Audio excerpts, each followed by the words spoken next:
ہونا ہے، نہ کہ محض ضرورت میں کامیاب ہو جانا، نہ کہ محض اپنی ضرورت میں ظاہر کے خلاف کامیاب ہو جانا. یہ غیبی نصرت نہیں ہے. غیبی نصرت داعی کا اپنے مقصد میں کامیاب ہونا ہے.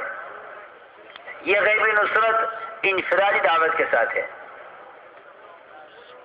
یہ غیبی نصرت انفرادی دعوت کے ساتھ ہے. حضور اکرم صلی اللہ علیہ وسلم ایک سفر میں تھے، صحابہ آپ کے ساتھ تھے.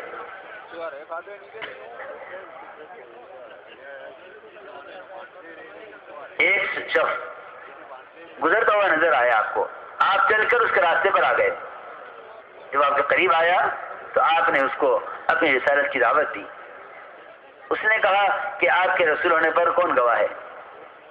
میں عرض کر رہا تھا کہ غیبی نصرت کیا ہے.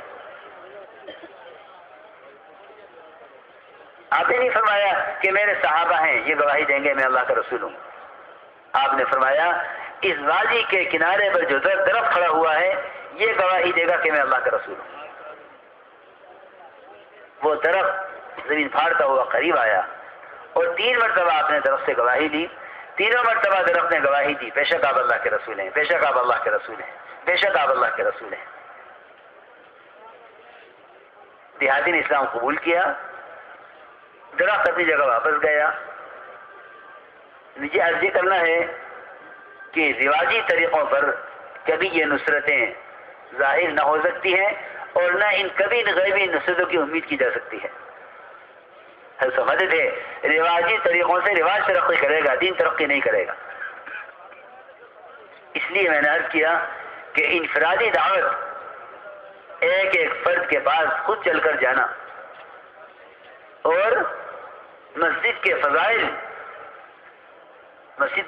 بتلا کر مسجد کے ماحول میں آنے پر آمادہ کرنا، یہ اصل تربیت کا اور ایمان کی تقویت کا اصل ذریعہ یہ ہے، اصل راستہ یہ ہے. امام بخاری رحمۃ اللہ علیہ نے بخاری شریف باب قائم کیا ہے کہ کیا ایمانی مجالس سے ایمان کو تقویت ہوتی ہے؟ اللہ اکبر. ہم اپنی محنت میں طریقہ صحابہ سے اتنے دور نکل گئے کہ اب لوگ کہنے لگے ہیں کہ کیا یہ طریقہ ایمان سیکھنے کا رہ گیا؟ سوال کرتے ہیں کیا یہ تبلیغی طریقہ ایمان سیکھنے کا ہے؟ حالانکہ میں عرض کر رہا ہوں کہ امام بخاری رحمۃ اللہ علیہ نے بخاری شریف باب قائم کیا ہے اور اس بات کو ثابت کیا ہے کہ ایمانی مجلسیں یہ ایمان کی ترقی کا سبب ہیں. اور معاذ بن جبل رضی اللہ تعالیٰ عنہ کے عمل سے یہ بات ثابت کی ہے کہ معاذ رضی اللہ تعالیٰ عنہ وہ لوگوں کی خوشامد کر کے کہتے تھے آؤ بیٹھو ہمارے ساتھ، اپنے پر کچھ دیر کے لیے ایمان لے آئے. اس لیے میرے بزرگ دوستو عزیزوں، سب سے ہی یہ درخواست ہے کہ اپنی مسجدوں میں ایمان کے اور مغیبات کے حلقے قائم کریں اور لوگوں سے ملاقاتیں کر کے خوشامد کر کے انہیں مسجد کے ماحول میں ایمان کے حلقوں میں لا کر جوڑیں. کہ حضور اکرم صلی اللہ علیہ وسلم کے زمانے میں آپ نے ہر صحابی کو مسجد والا بنایا تھا. آندھی چلے تو مسجد کی طرف، بارش رک جائے تو مسجد کی طرف، بارش زیادہ ہو جائے تو مسجد کی طرف، بیماری آ جائے تو مسجد کی طرف، قرضہ ہو جائے تو مسجد کی طرف. امت کا عمومی رخ مسجد کی طرف تھا، امت کے مسائل کا حل مسجد سے متعلق تھا. میرے محترم دوستو، اس زمانے میں تو مسجد سے ایسی بے تعلقی ہے کہ نماز پڑھنے والوں کا تعلق مسجد سے صرف نماز کی حد تک ہے، حالانکہ نماز مسجد کا ایک عمل تھا. مسجد میں ایمان اور تعلیم اور قرآن کی سیکھنے کے حلقے لگے رہتے تھے، اسی درمیان نماز کھڑی ہو جاتی تھی. ابو بکر رضی اللہ عنہ بیان فرما رہے تھے، بیان کرتے کرتے فرمایا آؤ نماز پڑھ لیں۔ ابو امامہ باہر رضی اللہ تعالیٰ عنہ قرض سے تنگ آ کر مسجد میں بیٹھے ہوئے تھے۔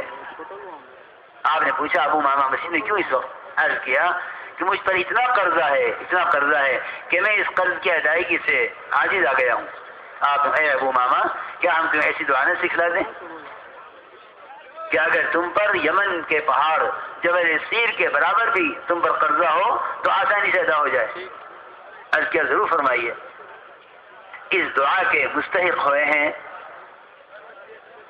ابو امامہ رضی اللہ تعالیٰ عنہ مسجد میں بیٹھنے کی وجہ سے کہ ابو امامہ ہم سے وہ دعا سکھلاتے ہیں کہ اگر تم پر یمن کے پہاڑ کے برابر بھی قرضہ ہو تو اللہ تعالیٰ آسانی سے ادا کرا دیں۔ اللہم انی اعوذ بک من الهم والحزن واعوذ بک من العجز والکسل واعوذ بک من الجبن والبخل واعوذ بک من غلبۃ الدین وقہر الرجال۔ یہ دعا آپ نے ابو عمر رضی اللہ تعالیٰ کو اس وقت تعلیم دی جب وہ اپنے قلب کی تنگی سے تنگ آ کر مسجد میں آ کر بیٹھ گئے۔ میرے بزرگ دوستو عزیزو، مسجد کو نماز کے علاوہ وقت دینے کا مزاج نہیں ہے، حالانکہ وہی بات حضرت کی کہ جو چیز رواجی ہے وہ سمجھ میں آتی ہے، جو چیز رواج کے خلاف ہے وہ سمجھ میں نہیں آتی۔ عجیب تفسیر ہے علماء کی۔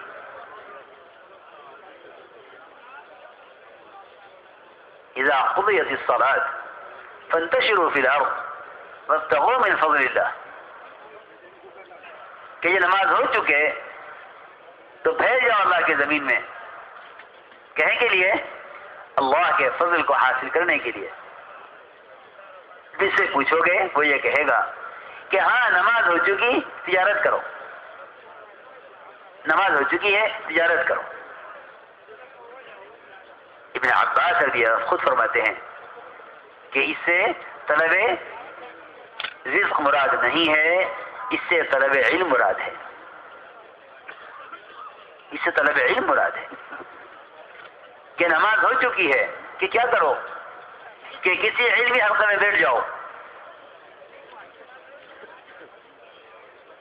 اور اگر تمہیں مسجد سے نکلنا ہے تو 3 کاموں کے لیے نکلو: مسلمان کی زیارت کے لیے، بیمار کی عیادت کے لیے، یا کسی جنازے کے ساتھ یا قبرستان تک جانے کے لیے۔ کہ میں اس لیے عرض کر رہا ہوں کہ لوگ جانتے نہیں ہیں